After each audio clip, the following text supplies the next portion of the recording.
사무엘상 10장 1절에서 8절에 있는 말씀 우리 한 목소리로 봉독하겠습니다. 이에 사무엘이 기름병을 가져다가 사울의 머리에 붓고 입맞추며 이르되 여호와께서 너에게 기름을 부으사 그의 기업의 지도자로 삼으시지 아니하셨느냐? 네가 오늘 나를 떠나가다가 베냐민 경계 셀사에 있는 라헬의 묘실 곁에서 두 사람을 만나리니 그들이 너에게 이르기를 네가 찾으러 갔던 암나기를 찾으니라.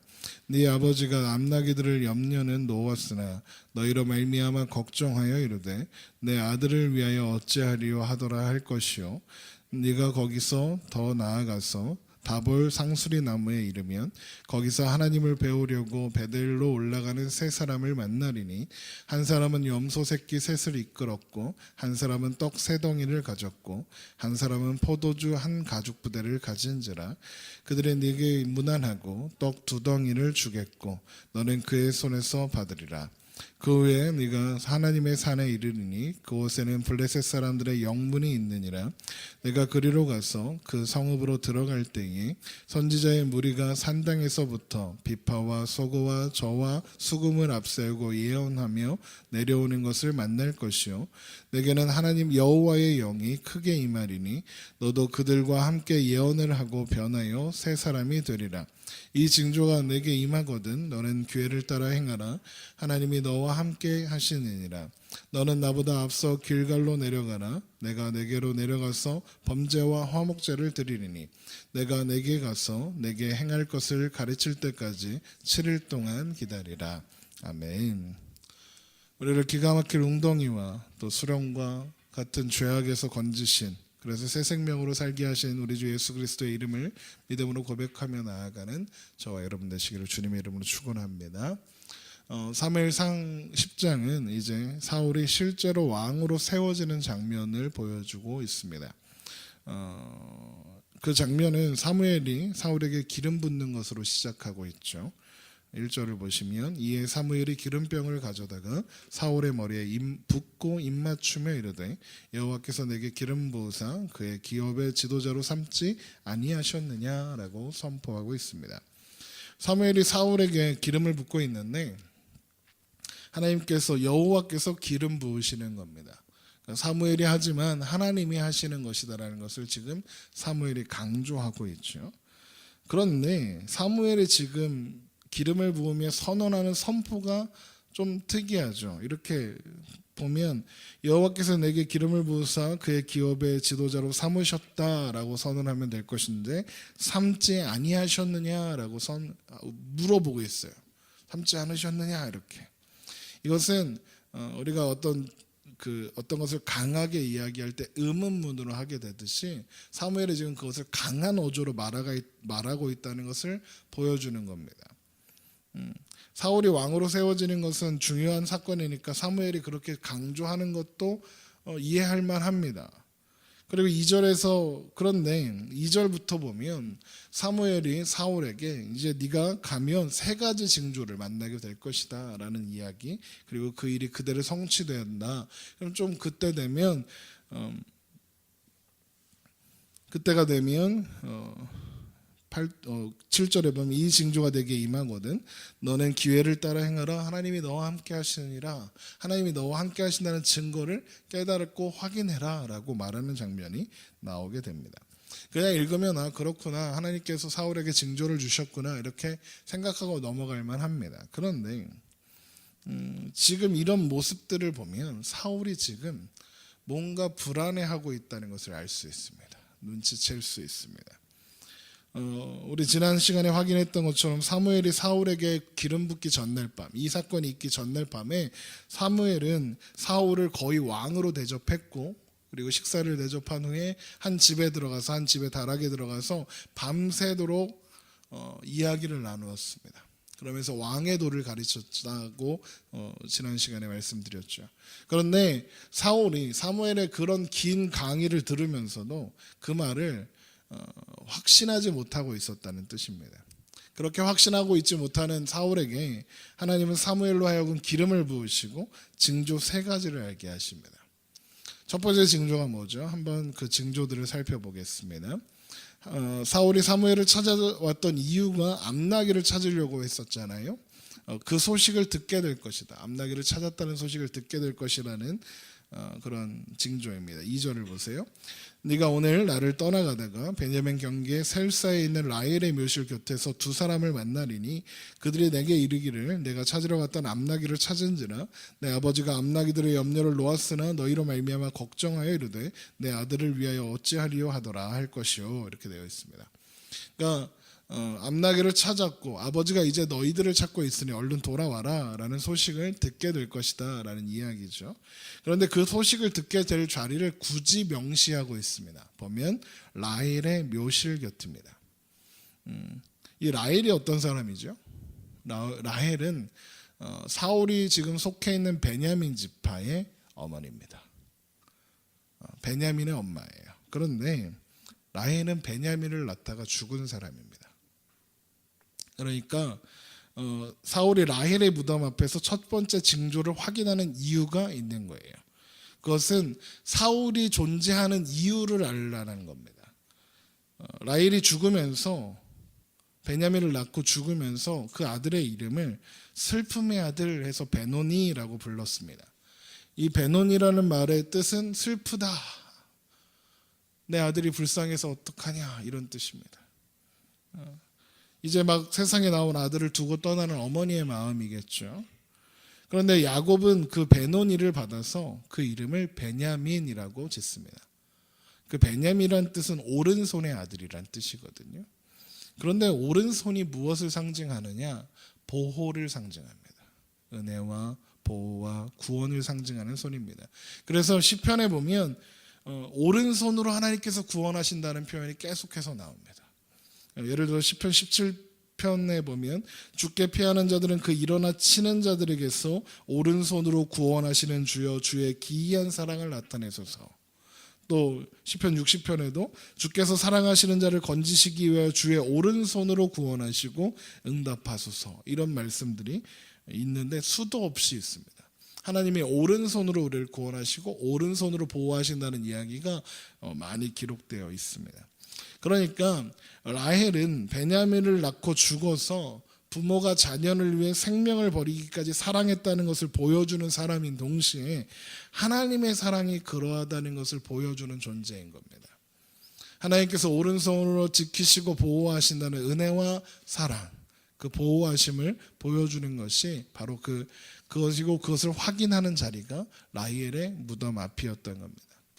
하나님이신 예수님께서 십자가에 오르사 우리를 위하여 죽으심으로 말미암아 죽을 수밖에 없었던 우리를 새로운 생명 주시고 영원한 생명 주셔서 이제 그 사랑 때문에 우리가 존재하고 살 수 있게 된 것처럼 사울은 라헬의 무덤 앞에서 자신이 그 은혜가 아니었으면 살아갈 수 없는 존재임을 확인하는 자리로서 라헬의 무덤으로 가서 첫 번째 징조를 확인하게 되는 겁니다.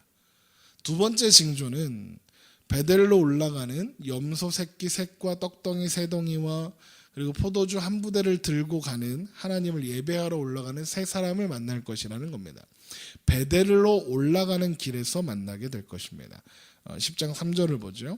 내가 거기서 더 나아가서 다볼 상수리 나무에 이르면 거기서 하나님을 배우려고 베델로 올라가는 세 사람을 만나리니 한 사람은 연소 새끼 셋을 이끌었고 한 사람은 떡 세 덩이를 가졌고 한 사람은 포도주 한 가죽 부대를 가진지라 그들이 내게 문안하고 떡 두 덩이를 주겠고 너는 그의 손에서 받으리라 하였습니다. 지금 이 사람들이 들고 가는 이 각각의 물건들에도 다 의미가 있습니다. 염소 새끼 셋은 희생제물로 드릴 제물입니다. 그리고 떡 세 덩이는 소제로 드리는 제물입니다. 소제가 무엇이냐면 그 떡을 무교병으로 만들어서 그 무교병을 누룩 넣지 않은 그 떡을 하나님께 태워드리는 것을 소제라고 합니다. 그러니까 소제로 드릴 제물이고 포도주는 하나님께 부어드리는 전제라는 예배가 있는데 그 전제의 제물인 겁니다. 그러니까 제물을 들고 들어가는 거예요. 그런데 그들이 사울을 만나면 떡 두 덩이를 사울한테 줄 테니까 그걸 받으라는 겁니다. 자, 그런데 여기서 떡 두 덩이는 하나님께 드릴 제물이었죠. 그런데 이 제물은 하나님께서 정하신 왕과 제사장만 먹을 수 있는 떡이었습니다. 그러니까 지금 그렇게 하셔서 하나님은 하나님께서 사울을 왕으로 세우신다는 것을 확증시켜 주는 거예요. 게다가 이 떡을 받는 장소가 어디냐면 다볼 상수리 나무 아래라고 했습니다. 이 다볼이라는 곳이 어떤 곳이냐면 사사기 4장에 가면 여선지자 드보라와 사사인 바락이 가나안 왕 야빈의 장군이었던 시스라의 군대를 대파한 곳이 바로 그 자리입니다. 그러니까 승리의 자리입니다. 이스라엘의 전승 기념비 같은 곳입니다. 사사기에서 이스라엘이 전쟁에 승리하는 이유가 뭐였죠? 하나님이 함께 하셔야 승리합니다. 하나님이 이기게 하시는 전쟁에만 승리한다는 거죠. 그러니까 사울이 다볼에서 하나님께서 사울을 왕으로 세우셨다는 걸 확인시켜 주시는 그 자리에서 다볼에서 확인해야 하는 것이 무엇이냐면 자신에게 일어나고 있는 모든 일들이 하나님께서 하시는 일이라는 것을 확인하는 자리인 겁니다. 그렇게 다시 한번 확인하게 하시는 거죠. 그리고 세 번째 징조는 너무나도 직접적입니다. 사울이 블레셋 사람들이 영물에 있는 하나님의 산에 도착할 것인데 거기에서 선지자 무리가 예언하며 내려오게 될 것이다. 그때 하나님의 영이 사울에게 임하게 되고 사울이 또한 예언하고 새 사람이 될 것이다. 이것이 5절 6절에 있는 말씀이죠. 그러면 사울이 이 경험을 하면서 어떤 생각을 하게 되겠습니까? 이 모든 일들이 하나님께서 이루시는 일이고 그리고 이 나라를 다스리고 그 왕의 역할을 수행하게 할 수 있는 능력은 하나님이 주시는 것이다 라는 것을 확인하고 또 확인하는 겁니다. 그래서 이 징조들을 알려주시면서 사무엘이 10장 7절에 이 징조가 너에게 임하거든 너는 기회를 따라 행하라. 그러니까 너는 이제 왕으로서 행해라. 그런데 하나님이 너와 함께 하신다라고 선언하고 있는 겁니다. 그러니까 사울은 이 모든 징조들을 통과하면서 하나님께서 사울을 왕으로 세우셨다는 사실 그리고 하나님께서 모든 것을 이루신다는 사실을 확인하고 또 확인해서 의심하지 말고 확신 가운데 나아가서 그 역할을 수행해라 라는 선포인 것입니다.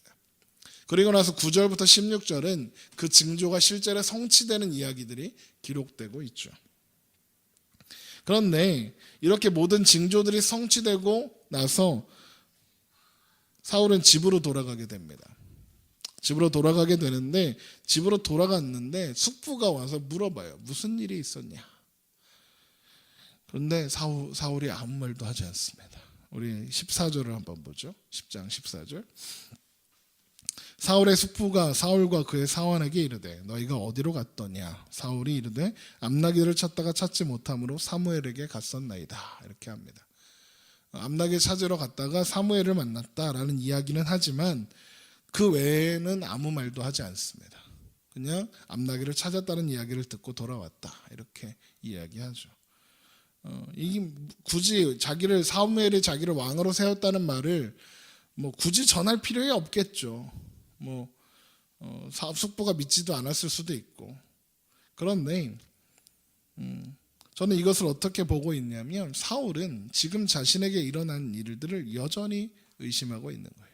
내가 무슨 왕이야 이렇게. 이런 사울의 모습은 사무엘이 백성들을 미스바로 불러 모아서 왕을 세우겠다 하면서 제비뽑기를 하는 장면이 이어지게 되는데 그 장면에서도 사울의 그런 모습은 계속됩니다.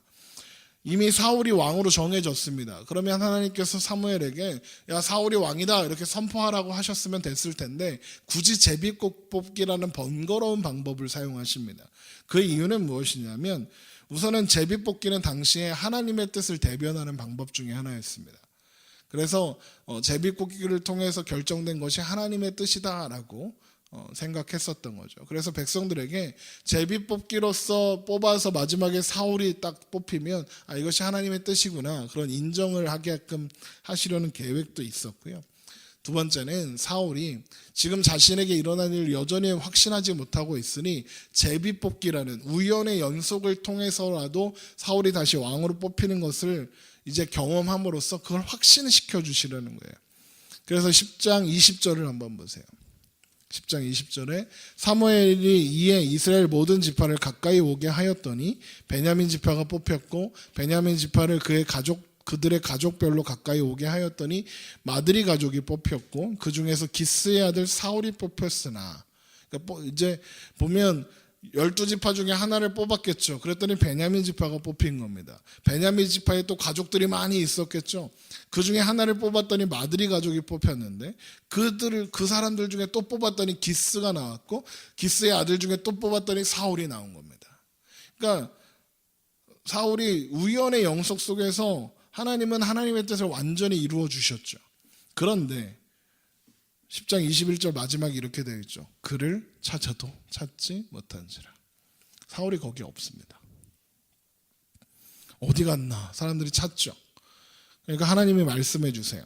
22절 그러므로 그들이 또 여호와께 묻되 그 사람이 여기 왔나이까? 여호와께서 대답하시되 그가 짐 보따리들 사이에 숨었느니라. 사울이 그 자리에 와놓고 숨어 있었습니다. 왜 숨어 있었을까요? 제비뽑기를 통해서 자신이 뽑힐 것을 알고 있었으면 거기 서 있었겠죠. 그런데 숨어 있습니다. 끝까지 하나님의 약속에 대한 확신이 없었던 겁니다. 하나님께서 그를 왕으로 세우셨다는 확신도 없었고 그리고 하나님의 뜻을 따르고 싶은 마음도 별로 없었던 것입니다. 사울은요, 사무엘을 통해서 하나님께서 그를 왕으로 세우셨다는 선포를 들었습니다. 그리고 3가지 징조도 보았습니다. 제비뽑기로 자신이 왕으로 세워지는 것도 보았죠. 그래도 불안해할까 봐 백성들 앞에서 하나님께서 다시 선언하십니다. 24절 보세요. 사무엘이 모든 백성에게 이르되 너희는 여호와께서 택하신 자를 보느냐? 모든 백성 중에서 짝하실 리가 없느니라 하니 모든 백성이 왕의 만세를 외쳐 부르니라. 그런데도 사울은 확신하지 못합니다. 그래서 왕으로 세워졌다. 그 다음에 어떻게 이어지냐면 사무엘상 11장 5절을 한번 보세요.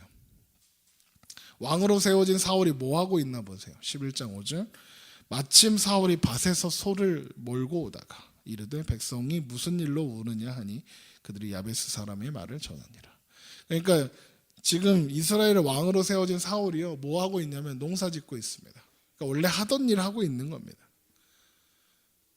그러니까 하나님이 오죽 답답하셨으면 하나님의 영으로 사울을 휘감아서 사울을 전쟁터에 나가게 하십니다. 6절 보세요. 11장 6절 사울이 이 말을 들을 때 하나님의 영에 크게 감동되매 그의 노가 크게 일어나 그래서 나가서 싸우게 됩니다. 사울이 자신이 왕으로서 자각하고 확신하게 되는 때는 비로소 이 전쟁에 가서 이긴 다음이었습니다. 그 확신은 하나님의 약속을 신뢰해서 나온 확신이 아니었습니다. 전쟁에서 승리하는 자신을 보고 그것에 반응하는 백성들의 환호와 그리고 그 확신, 그 자신감이 사울이 스스로 왕으로 자각하는 계기가 되었던 것입니다. 그런데 사무엘이요 사울에게 3가지 징조를 준 후에 좀 확신 좀 해라 준 후에 이런 이야기를 하는 것을 볼 수 있습니다. 사무엘상 10장 8절을 한번 보세요. 사무엘상 10장 8절 이 말씀이 아주 중요한 말씀이에요. 사무엘상 10장 8절 너는 나보다 앞서 길갈로 내려가라. 내가 내게로 내려가서 번제와 화목제를 드리니 내가 내게 가서 내게 행해야 할 것을 가르칠 때까지 7일 동안 기다리라. 이 말씀은 좀 생뚱맞은 말씀이에요. 왜 갑자기 이런 말을 하지? 이래요. 사울이 암몬과의 전쟁에서 대승을 거두고 11장에서 그리고 길갈에서 사무엘이 이스라엘 전체가 인정하는 왕으로 다시 한번 사울을 이렇게 세워주거든요. 그런데 그 장면에서는 7일이거나 뭘 가르쳤다거나 하는 이야기가 전혀 없어요. 그럼 이 말씀이 왜 끼어져 있는 걸까 했을 때 이런 거예요. 사무엘이 네가 언젠가 길갈에 가게 될 때가 있을 텐데 그 자리에 내가 없거든. 나를 기다려라. 7일 동안. 내가 가서 너를 가르칠 때까지 내가 가서 예배를 드릴 때까지 너는 기다려야 한다라는 말씀을 주신 거예요. 그런데 이 7일은 그저 하루 이틀 하는 날짜는 아니에요. 이 7일은 이스라엘 숫자에서 완전수예요. 완전한 때라는 뜻이에요. 그래서 7일은 언제나 하나님의 때를 의미해요. 그러니까 하나님의 타이밍을 의미하곤 해요. 사울은 이후로 이제 모든 일을 행할 때 그 하나님의 때를 기다릴 줄 아는 사람이 되어야 하는 거예요. 그리고 하나님의 때가 아니라면 기다려야 하는 거죠. 그러면 사울이 어떻게 해야 할까요? 언제나 하나님보다 앞서지 않고 겸손하게 하나님의 뜻을 구하며 기다리고 하나님의 때에 하나님께서 말씀하실 때 나가 싸우고 하나님의 방법으로 일하고 순종하면 되는 겁니다. 그런데 사울이 그렇게 하지 않죠. 13장을 한번 보겠습니다. 13장에 가면 사울이 이스라엘을 다스린 지 2년이 지났다 이렇게 하면서 이스라엘 사람들이 블레셋과 싸우러 나가는 장면이 있는데 그때 길갈로 모입니다. 블레셋과 싸우려고 길갈로 모이게 되는데 그때 사울이 그건 기억해요. 사무엘이 7일 동안 기다리라 했단 말씀을 기억하는 거예요. 13장 8절을 보세요. 사울은 사무엘이 정한 기한대로 이레 동안 기다렸으나 사무엘이 길갈로 오지 아니하매 백성이 사울에게서 흩어지는지라. 지금 10장에서 했던 사무엘의 말을 기억하고 사울이 7일을 기다렸어요. 이레를 기다렸는데 그런데 이레가 되었는데도 사무엘이 올 생각을 안 하는 거예요. 그러니까 7일째 됐으면 짠 하고 나타나야 되는데 뭐 한 낮에는 와야 될 건 아니야. 뭐 시간이 있었겠죠. 나름대로. 그러니까 이제 나가 싸우겠다고 군대로 모인 사람들이 사기가 떨어지고 막 집에 돌아가야 되나 어째야 되나 막 이러고 있는 겁니다. 그러니까 사울이요 사무엘을 더 이상 기다리지 않기로 해요. 13장 9절을 보세요. 사울이 이르되 번제와 화목제물을 이리로 가져오라 하여 번제를 드렸더니 아까 사무엘이 길갈에서 7일 동안 기다리면 내가 가서 뭐 한다고 했죠? 번제와 화목제를 드리겠다. 그리고 하나님의 뜻을 알려주겠다 했었죠. 그런데 지금 사울이 사무엘을 기다리다가 7일째가 되었어도 안 오니까 자기가 번제와 화목제물을 가지고 제사를 드리는 거예요. 이거 생각해 보면요. 사울은 왕으로서 올바른 판단을 하는 것처럼 보여요. 왜냐하면 싸우려고 모인 군대가 사기가 떨어지고 와해돼 가고 있잖아요. 이 사람들이 기다리는 건 그 예배거든요. 하나님께 예배 드리고 나가서 싸우는 거거든요. 그래서 백성들을 하나로 모으기 위해서 하나님께 번제를 드리겠다라는 결정을 사울이 하는 거예요. 사무엘이 오면 그거 할 건데 사무엘이 지금 안 오니까 이성적인 판단이었습니다. 그런데 13장 10절을 보세요. 번제를 드리기를 마치자 사무엘이 온지라. 사울이 나가 맞음에 무난하매. 이게 무슨 말이냐면 지금 7일째가 되었죠. 근데 사울이 7일째 기다리다가 안 오니까 뭐 해가 지려고 할 때까지 기다렸다고 칩시다. 그래서 이제 막 번제를 그런데 안 오니까 번제를 드린 거예요, 혼자. 근데 번제를 드리자마자 딱 보니까 사무엘에 도착한 겁니다. 기다리지 않고 자기 마음대로 번제를 드리기를 마친 그때 사무엘에 도착했습니다. 그리고 우리가 그리고 나서 어떻게 됐냐면 사울은 하나님께 버림받게 됩니다. 이 사건 때문에. 그럼에도 불구하고 이후로 사무엘은 계속해서 자기의 소견에 옳은 대로 했습니다. 그리고 결국에 다윗에게 왕위를 넘겨주는 결과를 초래하게 되죠. 이 말씀을 보면서 우리의 신앙 인생이 그러하지 않은가 생각하게 됩니다. 가만히 있는 것 같을 때 우리는 두렵습니다. 아무것도 하지 않으면 뭔가 두렵습니다. 뭐라도 해야 할 것 같습니다. 이러다 뒤처져질 것 같고 왠지 이건 하나님이 이쁘게 안 봐줄 것 같고 또 하나님의 일이 망가질 것 같고 뭘 해야 될 것 같다 이렇게.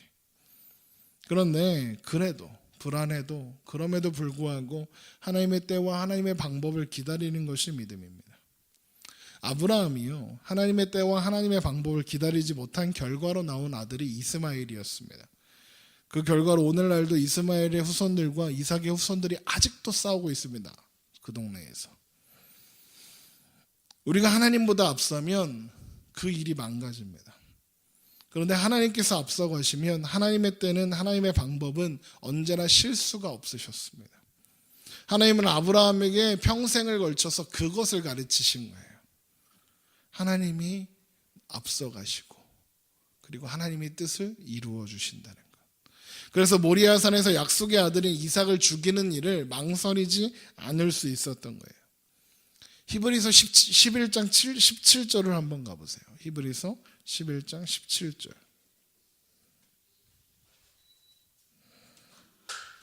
히브리서 11장 17절입니다.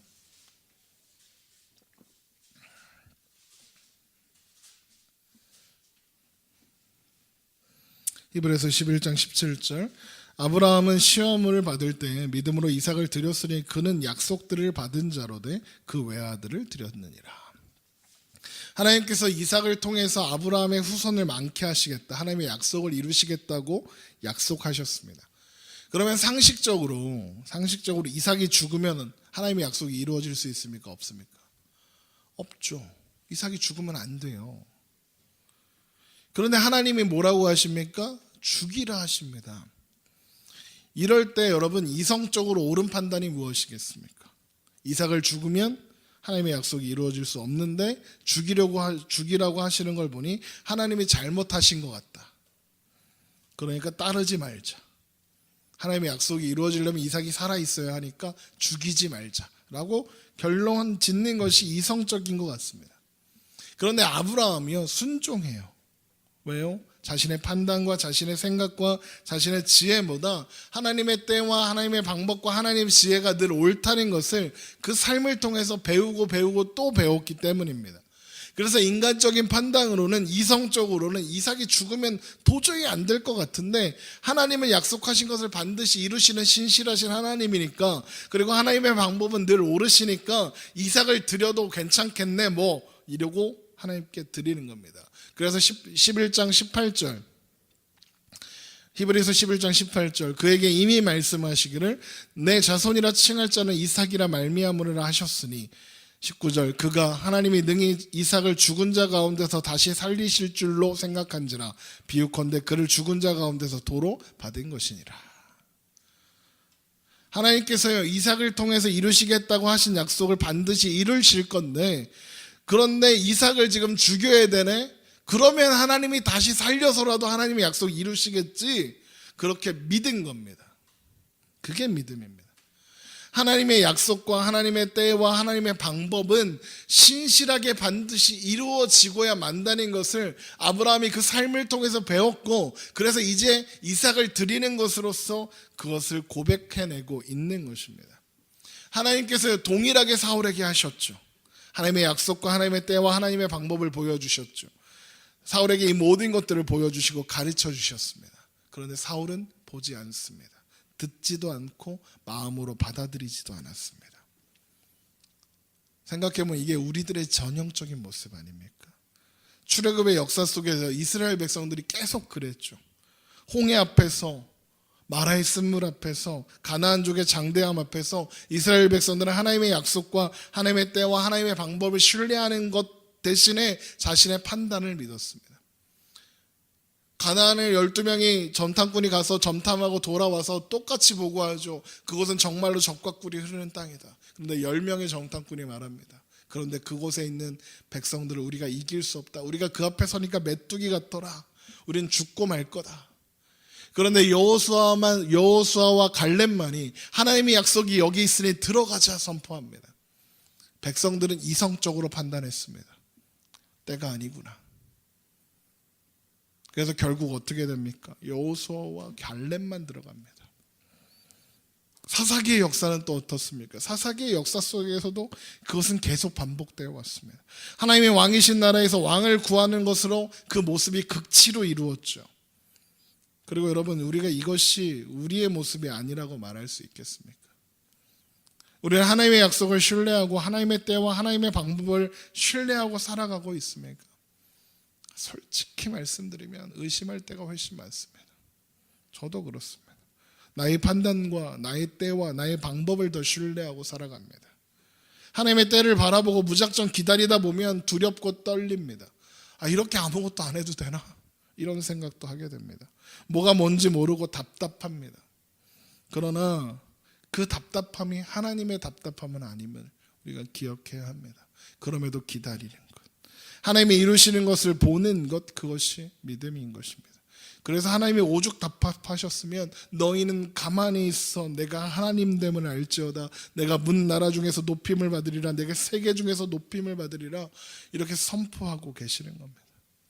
하나님께서 우리를 구원하사 하나님의 자녀 삼으시고 우리 하나님이 되셔서 이제 영원까지 하나님의 약속을, 이제 우리를 나라와 제사장으로 세우시겠다는 그 약속을 이루신다 하십니다.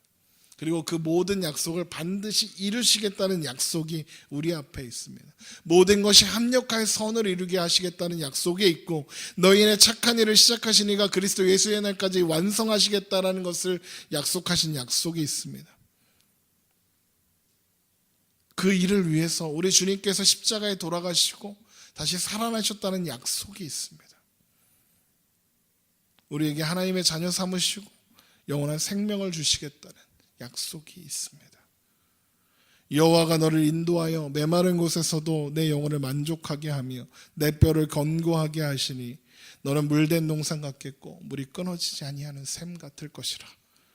우리를 어디로 가든지 물된 동산 같고 물이 끊이지 않는 샘과 같게 하시겠다는 약속이 여기에 있습니다. 여러분, 우리가 무엇을 의지해야겠습니까? 세상의 약속입니까? 하나님의 약속입니까? 세상의 방법입니까? 하나님의 방법입니까? 하나님의 때입니까? 세상의 때입니까? 여러분, 우리가 신뢰하고 믿음으로 서야 하는 자리는 하나님의 방법과 하나님의 약속과 하나님의 때를 바라보고 의지하는 자리입니다. 우리가 헷갈리고 망설여질 때 사도 바울의 고백을 들어야 합니다. 내가 사람에게 좋게 하랴, 하나님께 좋게 하랴, 사람들에게 기쁨을 구하랴. 내가 지금까지 사람들의 기쁨을 구하였더라면 그리스도의 종이 아니니라. 이 사도 바울의 고백이 우리의 고백이 되기를 소망합니다. 하나님께서요, 우리의 전 생애를 통해서 아브라함에게 하셨던 것처럼 이 고백을 받아내실 겁니다. 포기하지 않고 일하시는 하나님의 은혜와 경륜이 우리를 하나님의 약속으로 밀고 들어가실 겁니다. 그리고 하나님의 약속이 우리의 삶에서 이루어지는 것을, 그리고 영생을 이루시는 것을 보게 하실 것입니다. 여러분, 그 약속 앞에서 우리가 사울의 길을 가는 것이 아니라 믿음으로, 신뢰함으로 아브라함의 그 길을 걸어가는 우리가 되기를 소망합니다. 하나님의 약속은 신실하셔서 반드시 이루시고야 마시는 하나님이십니다. 그 약속을 붙잡고 사는 우리가 되기를 주님의 이름으로 축원합니다. 기도하겠습니다.